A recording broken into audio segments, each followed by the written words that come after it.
What if you could hear the sirens one last time? The roar of the engine, the crackle of the radio, and those familiar faces racing into danger.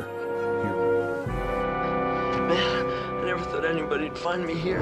Heroes in uniform who made every heartbeat count. Emergency wasn't just a show.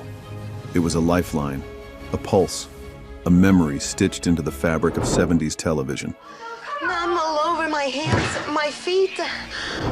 Let's revisit the unforgettable lives and passings of the emergency actors who have died.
Before Bobby Troup wore a white coat on Emergency, as Dr. Joe Early, he'd already lived a dozen lives.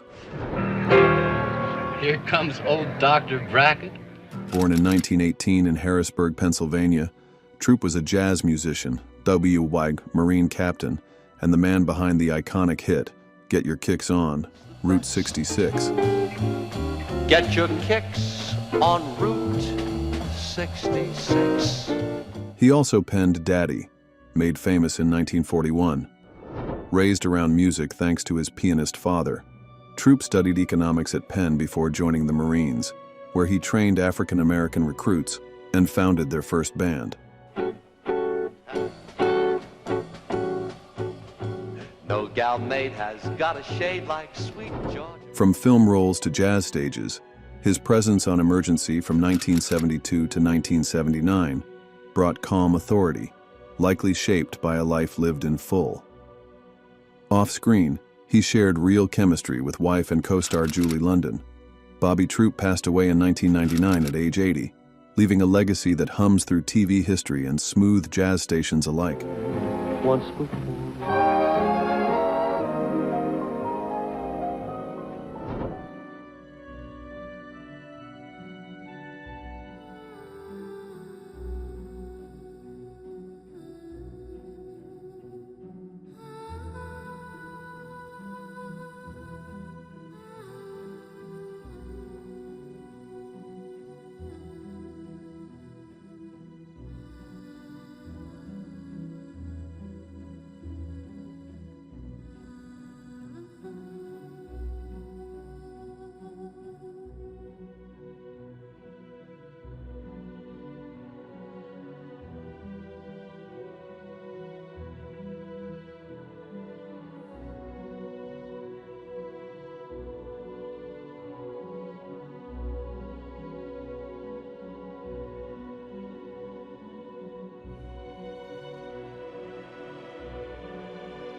Who says elegance can't be fierce?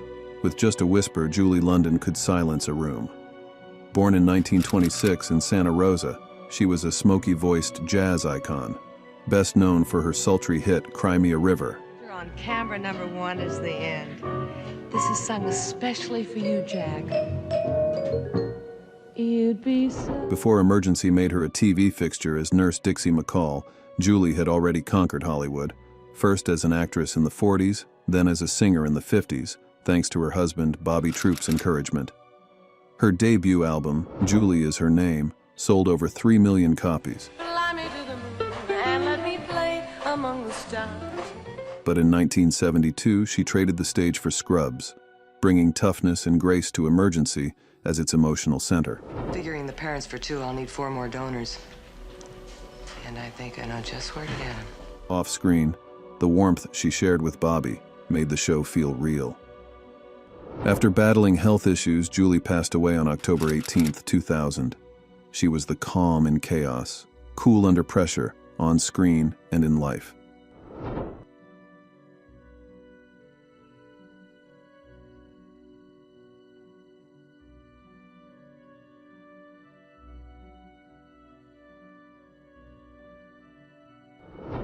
What happens when a war hero trades the skies for the silver screen? Born March 23, 1917 in Oakland, Kenneth Tobey was set to become a lawyer, but the stage called louder. You knew what I was when you married.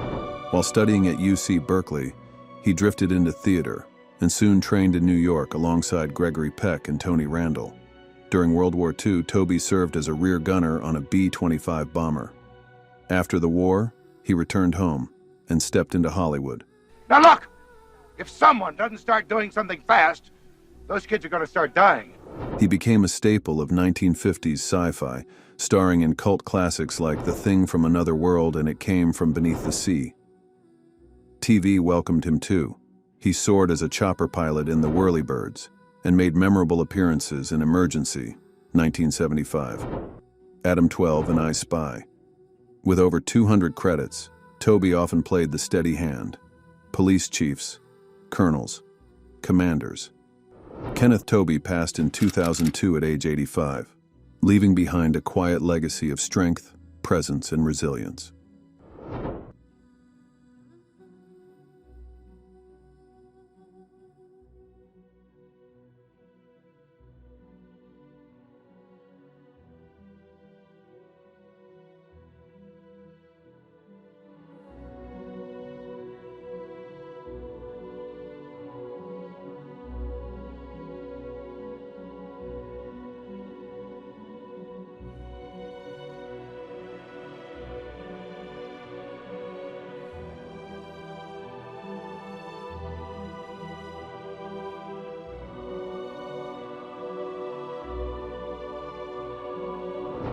Michael Norell, born in 1937, brought a sense of discipline to his acting career, honed from his time in the Army.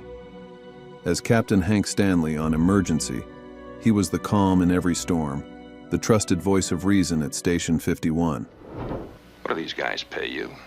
What guys? The locals. His presence was solid and dependable, never flashy but always reliable. After Emergency, Norell transitioned into a successful screenwriting career, penning episodes for hit shows like The Love Boat, The Next Wave, Nash Bridges, and The Magnificent Seven. He also created and produced the series Aloha Paradise and was nominated for an Emmy for his work on The Incident. In 1990, he won a Writers Guild Award for long-form writing. Michael Norell passed away on May 12, 2023, at the age of 85. Though he may not have been the loudest in the room, his contributions were always respected. The cause of his death was not disclosed.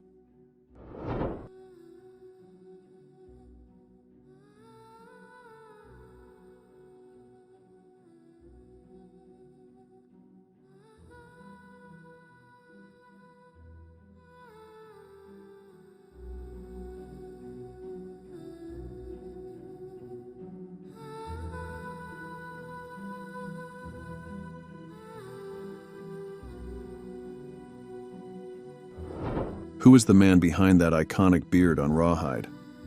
Paul Brinegar, born in 1917 in Tucumcari, New Mexico, was more than just Wishbone, the grizzled cook we came to love. Beats me how the man doing the least amount of work on the drive needs the most amount of food to keep on going, doing nothing. His acting spark lit early in Santa Fe's high school plays, but his grit came from real life, serving as a chief radio man in the Navy during World War II. After the war, he fixed radios by day and chased acting dreams by night. With over 100 credits, from the life and legend of Wyatt Earp to Lancer, Brinegar always brought rugged authenticity to the screen. He even appeared in Emergency, grounding each scene with that same quiet strength. Yes, I've already been there. It's all present and accounted for. Off-screen, he was warm, generous, and deeply devoted to his craft. Paul Brinegar died in 1995 at 77 from emphysema, but the trail he blazed, especially in westerns, still kicks up dust.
All right.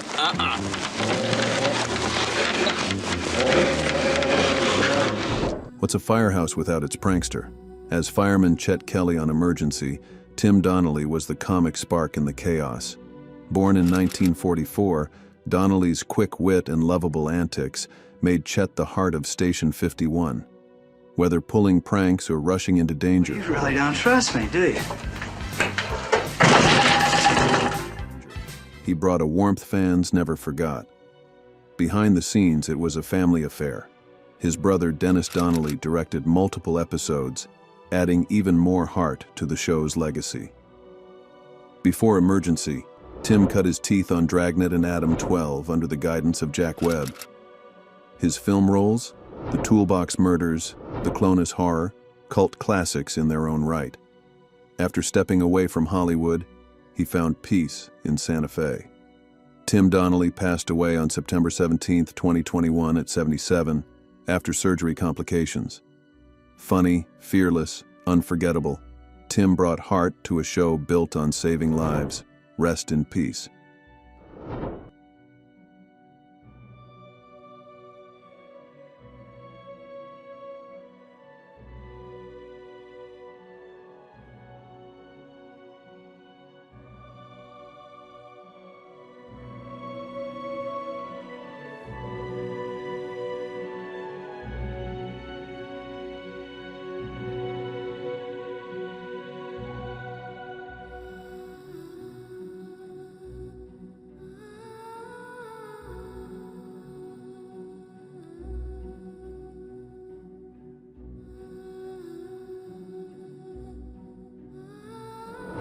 Who brings calm in chaos? In the world of emergency dramas, that man was William Boyett. With a firm voice and quiet authority, Boyett made every role feel authentic, especially as Chief McConaughey on Emergency.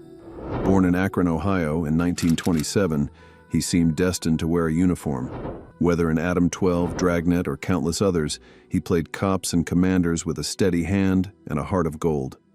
Before Hollywood, he served in the Navy during World War II and worked as a weather forecaster in Texas, real-world roles that shaped his screen presence. Over 5 decades, Boyett appeared in more than 100 shows. He wasn't flashy. He was the foundation, reliable, respected, and deeply rooted. On December 29, 2004, he passed away at 77 from pneumonia and kidney failure, but his legacy endures. In every scene he stood in, he made the moment matter. William Boyett didn't chase the spotlight, he grounded it.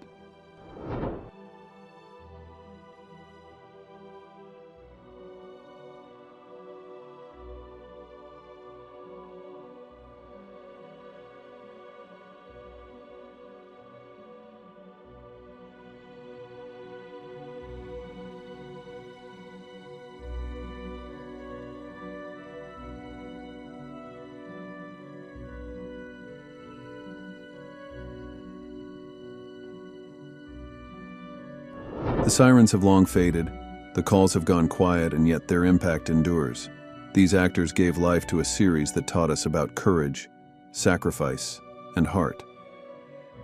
As we look back on those we've lost, from beloved paramedics to steadfast captains, we're reminded that legacies don't end with the final credits. They live on in every fan, every rerun, every saved life inspired by their stories. Which of these actors left the biggest mark on your memory? Share your thoughts in the comments, and if you felt the heartbeat of emergency again through this video, don't forget to like and subscribe. There's more nostalgia, more untold stories, and more legends to honor. Until next time, stay safe, stay inspired, and remember, the call to heroism never truly ends.